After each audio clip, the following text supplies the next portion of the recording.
Hello ladies and gentlemen, this is Wes Gardner, co-creator of Nitrobeard.com, and it's the end of the year. We all know what that means. It's Game of the Year time. I hope you guys had a great 2014. I did, played tons of games, all sorts of fun stuff, but this is my top 5 of 2014. Before we get too far into things, I have 3 games that could have made the list, but I did not play them. We're going to go through them real quick. The first one, Dragon Age Inquisition. This is winning Game of the Year awards left and right. But I have not played it, sadly. I loved Dragon Age 1, hated Dragon Age 2, and I'm kind of on the fence about Dragon Age Inquisition, but I mean, critics, fans alike saying it's fantastic. Like I said, it's winning a ton of Game of the Year awards from all sorts of places. I just have not had a chance to play it, so sorry buddy, sorry Dragon Age, you don't make the list. Number 2, Dark Souls 2. I just recently jumped on the Dark Souls bandwagon, played a little bit of the first one on my Twitch stream, having a lot of fun. Dark Souls 2, I just haven't played it yet. I know this is kind of a major release. I feel really bad that it's not on the list, but sorry buddy, not on the list either. And number 3, let's see, Borderlands the pre-sequel. This is one that I kind of already could tell you how it could play, because if it's more Borderlands, then hey, it's more Borderlands. But I like Borderlands, so sue me. It probably would have made the list if I would have played it, but I didn't, so sadly, Borderlands, you're gone. Bye-bye. Now, with all that out of the way, let's take a look at the top 5 of 2014.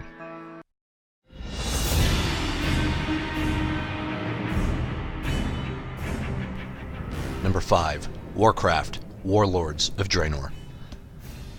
WoW is back with a vengeance. Old-timers like myself that have been here from the beginning may have felt like we missed a step with Cataclysm and missed a Pandaria, but I'm here to tell you the real deal is back. There's a reason why WoW is the #1 MMO on the planet, and Draenor is definitely a reason why.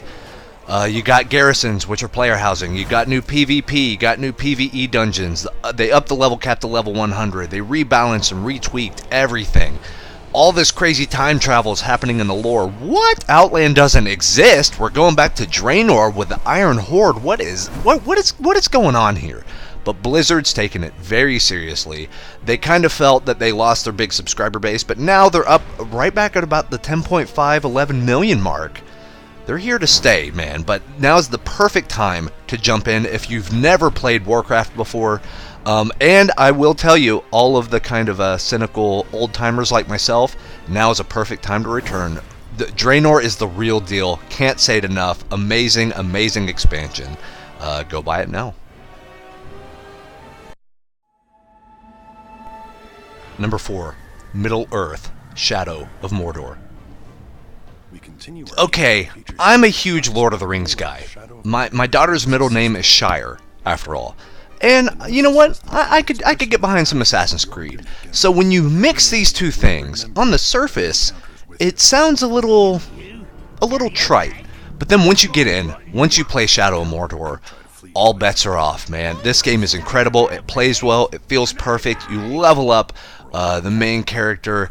You have a rivalry system, which I think every game from now on is going to try to copy to some extent. Just mind-blowing stuff. If you go and you kill someone, they're going to go, people that see it are going to go tell the big boss, oh man, this guy's coming for you, hype this guy up, he's going to recruit more soldiers. But if they kill you and you come back with a vengeance, they're going to be very confused. I thought I killed you, what's going on? The story's good, the lore is great, the gameplay feels remarkable, the whole thing's just really tight, and you know, it mixes, it's the whole peanut butter chocolate thing, right? You got Assassin's Creed, you got Lord of the Rings, I mean, what could be better, right? But that's my number 4, Shadow of Mordor. Definitely play it, one of the coolest new IPs I can recall in recent memory. Highly, highly recommended. Or bring down Sauron's army from within. Number 3, Bravely Default. This is Square Enix's 3DS love letter to the Super Nintendo / I don't know, PlayStation 1 era of Japanese role-playing games, and man, is it good. You got job classes, you have the Suikoden-esque style of building your own like fairy village.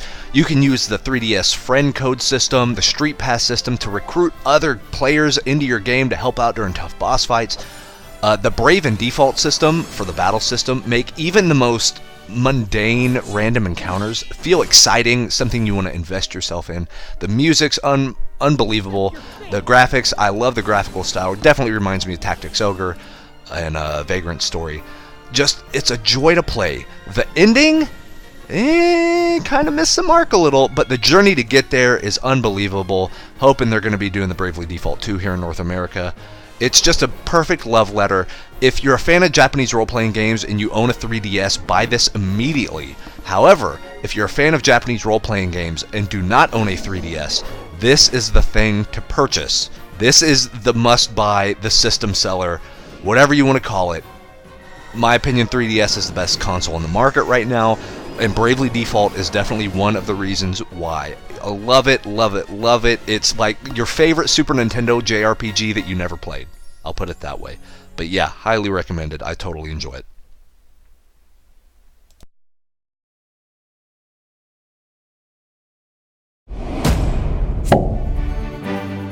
Number 2, Divinity: Original Sin.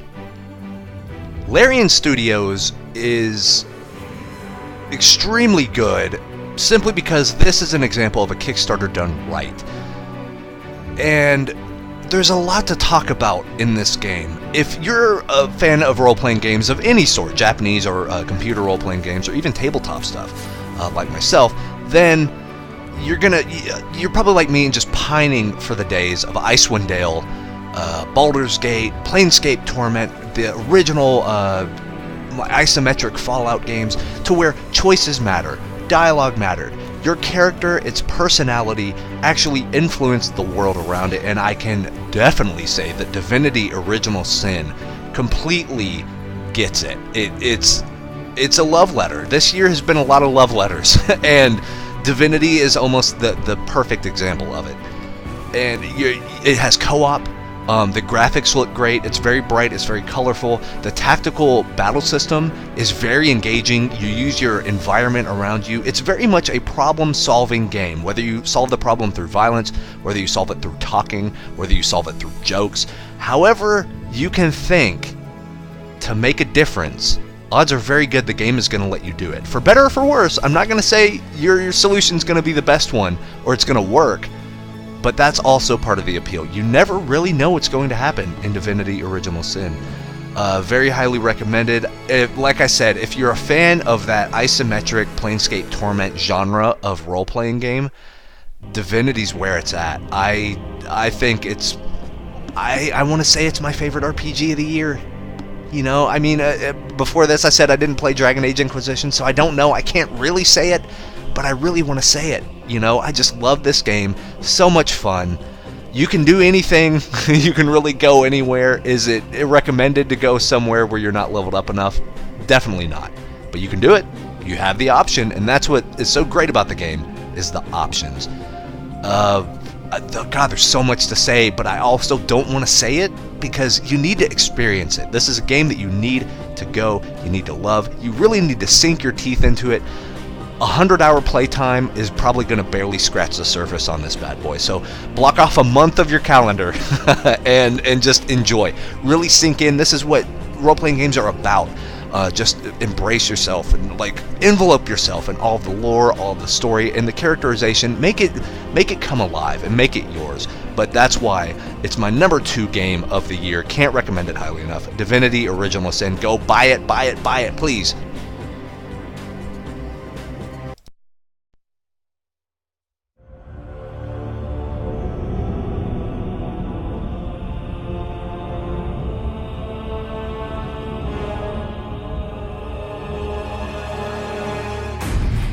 Number 1, Diablo 3, Reaper of Souls. I remember being so excited for Diablo 3 to come out. We changed the way Nitrobeard.com looked. We talked all about it on the podcast. We did like a launch special, even. The game came out, and it sucked. I hated it. They relied way too much on the real money auction house. I didn't like the Act 1, Act 2, Act 3 structure. I thought it was great for Diablo 2 and Diablo 1, but I just didn't really... It didn't feel right. You know what I mean? You play one of your favorite games and just something's off. I do think that with the newest patches and with the Reaper of Souls expansion, they took Diablo 3 from that just disappointment, the game that could have been, the little engine that could, and they made it into one of the best PC games you can buy today. And I say that with no hyperbole. The value you get for your money is astronomical with the new adventure system, with bounties, rifts, greater rifts, all of the co-op, with the clan stuff you can do. Everything's different. Everything changed.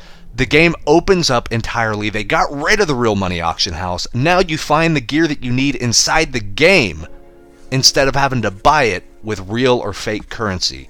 I love it. I love this freaking game. God, there's so much to talk about with it. It's so addictive. It's fun. It's very much the point and click type of deal. However, you're never going to have a better game than Diablo 3 to do it with. Sure, they did a few things that some people might not enjoy. But I think it's brilliant. They got rid of the scroll of Town Portal, and they just made it its own ability with no cooldown. You can go back at any time. Your potions don't really take up the same type of space that they used to, which is great.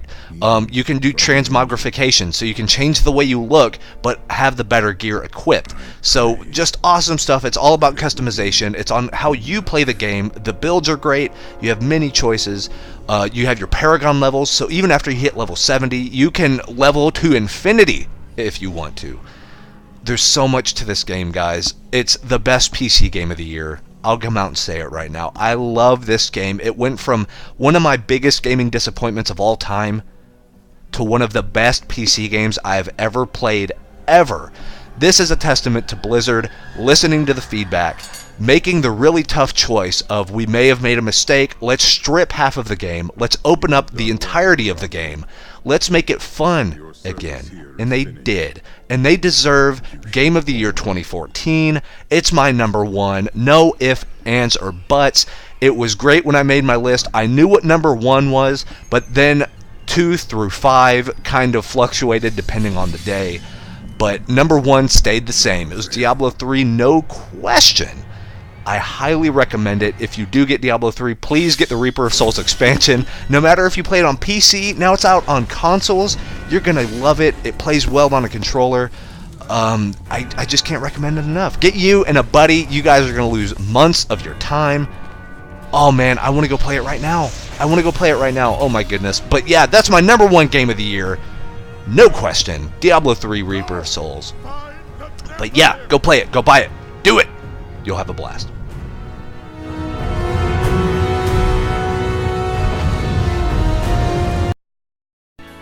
And that is it, guys. That is my top 5 of 2014. Like I said before, there are a few games this year that probably would have made the list I didn't get a chance to play, but I hope you guys enjoyed the list. I hope you guys found a game that you may have been thinking about buying but didn't know if you should pull the trigger or not. And like, I hope my list helps. You know, make it maybe a Christmas list, or I need to buy this for myself as a nice treat. Because you know what? You're awesome, you're beautiful, you're handsome, and you deserve it. Thank you all so much for the support for Nitrobeard.com. I'm going to do a few shameless plugs real quick. You can, of course, follow Nitrobeard on Twitter, twitter.com/Nitrobeard. You can follow me on Twitter, twitter.com/ComedyToHobo. And I'm on Twitch 4 days a week. You can follow for game giveaways, prizes, just a big fun atmosphere. We play all sorts of stuff, and yeah, it's a lot of fun. It's twitch.tv/ComedyToHobo. I hope to see you there. It's been a great, wonderful year, just so eventful. Nitrobeard's been really taking off. We thank all of you for all of your support. It's been a wild ride, and I have that feeling, that little feeling, that 2015 is going to be even better. So keep it locked at Nitrobeard. Keep it locked at the Twitch channel. Hit us all up on Twitter. We love to hear from you. But hope you guys had a great year. This was my top 5 of 2014, 2015, right around the corner. Cannot wait. You guys stay safe. Have a happy holidays. We're going to see you in 2015. So peace from Nitrobeard.com.